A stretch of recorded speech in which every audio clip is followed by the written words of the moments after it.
छोटे भाई की आशंका बेजा ना थी, पर उस फूफू और धमाके से मेरा साहस कुछ बढ़ गया। दोबारा फिर उसी प्रकार लिफाफे को उठाने की चेष्टा की। छोटे भाई की आशंका जो थी, जो उसने शक किया था ऊपर खड़े होकर कि वह शायद जो सांप है उसने भाई को काट लिया है, तो उसकी आशंका बेकार नहीं थी। बेजा माने कोई बेकार नहीं थी उसकी आशंका। और फिर फूफू और धमाके से मेरा साहस कुछ और बढ़ गया। कहते हैं दोबारा फिर मैंने चिट्ठियों को उठाने की चेष्टा की। अब की बार सांप ने वार भी किया और डंडे से चिपट भी गया। सांप तो गुस्से में भरा हुआ बैठा था। पहले उसने 2 बार अपना फन मारकर जहर उगला है और अब की बार तो डंडे से ही चिपट गया। डंडा हाथ से छूटा तो नहीं, पर झिझक, सहम अथवा आतंक से अपनी ओर खिंच गया और गुंजल्क मारता हुआ, गुंजल्क माने कुंडली मारता हुआ, सांप का पिछला भाग मेरे हाथों से छू गया। उफ, कितना ठंडा था। डंडे को मैंने एक और पटक दिया। कहते हैं कि इस तरह से सांप का पिछला भाग मेरे हाथ से छू गया, उसकी पूंछ का भाग मेरे हाथ से छू गया। तो कहते हैं कितना ठंडा था। ठंड के दिनों में ये इस तरह से बहादुरी का काम कर रहे थे। कुएं में घुसकर, शरीर पर कपड़े भी नहीं थे। सांप को छुआ तो उन्हें लगा सांप भी बहुत ठंडा था। बहादुर तो थे लेकिन फिर भी बच्चे थे, डर गए थे एकदम। यदि कहीं उसका दूसरा वार पहले होता तो उछलकर मैं सांप पर गिरता और ना बचता। लेकिन जब जीवन होता है तब हजारों ढंग बचने के निकल आते हैं। कहते हैं जब ईश्वर, कहते हैं ना, जो जाको राखे साइयां मार सके ना कोई, जीवन होता है तो बचने के भी ढंग निकल आते हैं। यह दैवीय कृपा थी। दैवीय कृपा माने ईश्वर की दया थी। ये जो काम हुआ इनके साथ, ये मानो ईश्वर की दया थी। डंडे के मेरी ओर खिंच आने से मेरे और सांप के आसन बदल गए, पोजीशन बदल गई। डंडे को इन्होंने अपनी ओर खींचा तो अब थोड़ी थोड़ी हिम्मत इनमें आने लगी थी, तो दोनों की पोजीशन बदल गई थी। मैंने तुरंत ही लिफाफे और पोस्ट कार्ड झट से उठा लिए। सोचिए कैसे सेकंड से भी कम समय में इन्होंने इस काम को किया। चिट्ठियों को धोती के छोर में बांध दिया और छोटे भाई ने उन्हें ऊपर खींच लिया। इन्होंने झट से उन चिट्ठियों को बांधकर ऊपर भाई को बोला कि तुम ऊपर खींच लो। डंडे को सांप के पास से उठाने में भी बड़ी कठिनाई पड़ी। सांप उस पर खुलकर अपना धरना देकर बैठ चुका था। धरना मतलब जमकर बैठ जाना। धरना देकर बैठने का ये भी मुहावरा है। इसका मतलब अब सांप तो जमकर बैठ गया था कि चिट्ठी तो उठा ली तुमने, अब डंडा लेकर दिखाओ अपना। जीत तो मेरी हो चुकी थी पर अपना निशान गंवा चुका था। आगे हाथ बढ़ाता तो सांप हाथ पर वार करता, इसलिए कुएं की बगल से एक मुट्ठी मिट्टी लेकर मैंने उसकी दाईं ओर फेंकी कि वह उस पर झपटा। अब ऊपर जाना था इन्हें, सुरक्षित जाना था। सांप तो एक पल की भी फुर्सत नहीं दे रहा था। तो इन्होंने क्या तरकीब निकाली, डंडा तो निकले ना निकले, उन्होंने मिट्टी कुएं के किनारे से हाथ में छुड़ाई, मुट्ठी भर के, और उसे सांप की ओर फेंक दिया। सांप ने जैसे ही मिट्टी उसकी ओर आई, उसने सांप मिट्टी पर ही अपना फन दे मारा और मैंने दूसरे हाथ से उसकी बाईं ओर डंडा खींच लिया। पर बात की बात में उसने दूसरी ओर भी वार किया। यदि बीच में डंडा ना होता तो उसके पैर, मेरे पैर में उसके दांत गड़ गए होते। सोचिए, एक छोटा सा बच्चा इतनी बहादुरी का काम कर रहा है, मौत का सामना कर रहा है। वो कहते हैं कि थोड़ी सी भी देर होती तो ये जो सांप है इसके दांत मेरे पैर में गड़ गए होते। अब ऊपर चढ़ने का प्रश्न था। अब ऊपर चढ़ना कोई कठिन काम ना था। केवल हाथों के सहारे, पैरों को बिना कहीं लगाए हुए 36 फुट ऊपर चढ़ना अब मुझसे नहीं हो सकता। चढ़ तो जाते थे दीवार पर ये, पर कहीं सहारा होता तो उसे पकड़ पकड़ कर चढ़ जाते। तभी तो 36 फुट की ऊंचाई है।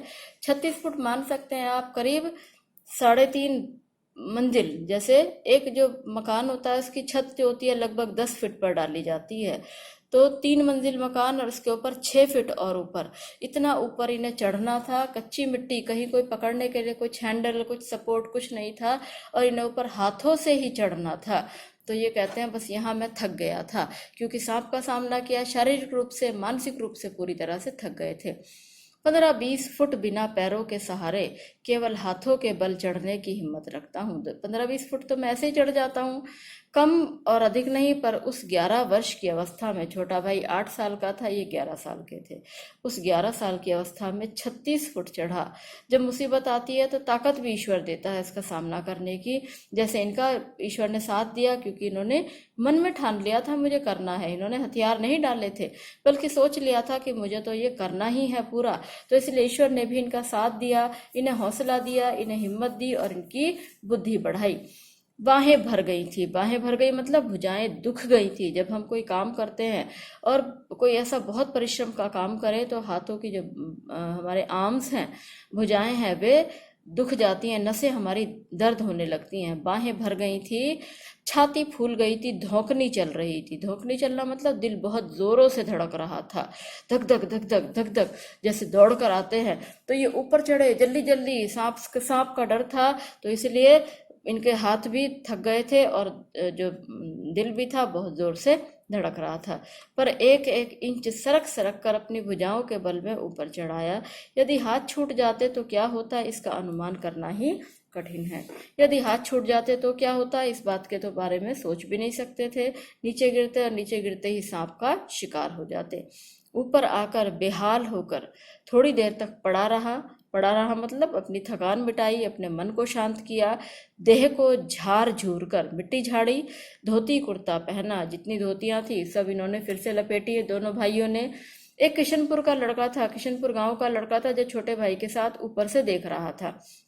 यहाँ इन्हें डर था कि अगर ये लड़का गांव में जाकर बता देगा तो बहुत मार पड़ेगी कि तुम्हें चिट्ठियां डालने भेजा था कि कुएं में झांकने भेजा था। तो इसलिए उस लड़के को भी इन्होंने ताकीद की। फिर किशनपुर के लड़के को, जिसने ऊपर चढ़ने की चेष्टा माने कोशिश, इसको देखा था, उसे ताकीद की। ताकीद माने चेतावनी देना। उसे अच्छी तरह चेतावनी दे दी कि ये घटना किसी को भी ना बताए। और हम लोग आगे बढ़ गए।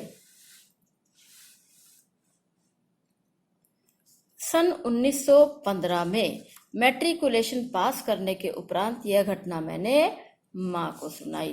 पाठ के शुरू में हम देखें कि ये जो घटना हुई थी ये कौन से समय की थी, ये सन 1908 की थी। और यहाँ पर 1915 मतलब 7 साल के बाद, ये घटना होने के 7 साल के बाद, उस समय में 11 साल के थे। 11 साल में 7 साल और जोड़ दीजिए, 18-19 साल के जब ये हो गए थे। मैट्रिकुलेशन कहते हैं 10वीं की परीक्षा। जब ये मैट्रिकुलेशन में पास हो गए तब इन्होंने जाकर माँ को बताया। उससे पहले इन दोनों भाइयों ने बिल्कुल किसी को नहीं बताया था।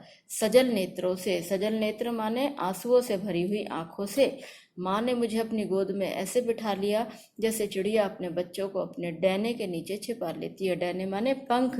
जैसे चिड़िया अपने बच्चों को अपने पंख के नीचे छिपा लेती है, ऐसे ही माँ ने भी मुझे उसमें अपने गोद में छिपा लिया। माँ भी डर गई थी कि छोटे छोटे बच्चों ने कितना हिम्मत का काम किया। इतना डरावना अनुभव था। कितने अच्छे थे वे दिन। लेखक याद कर रहे हैं अपने बचपन के दिनों को कि आज से अच्छे थे, आजकल के समय से अच्छे थे। गांव का खुलापन था, बच्चों को खेलने के लिए, बच्चों को शरारतें करने के लिए मौके मिलते थे। तो कहते हैं वे दिन कितने अच्छे थे। उस समय राइफल ना थी, डंडा था, और डंडे का शिकार कम से कम उस राइफल के शिकार से, डंडा था और डंडे का शिकार कम से कम उस सांप का शिकार राइफल के शिकार से कम रोचक और भयानक ना था। डंडे से ही शिकार करते थे, राइफल के शिकार से भी ज्यादा यह जो शिकार था वो रोचक था, रोमांचक था।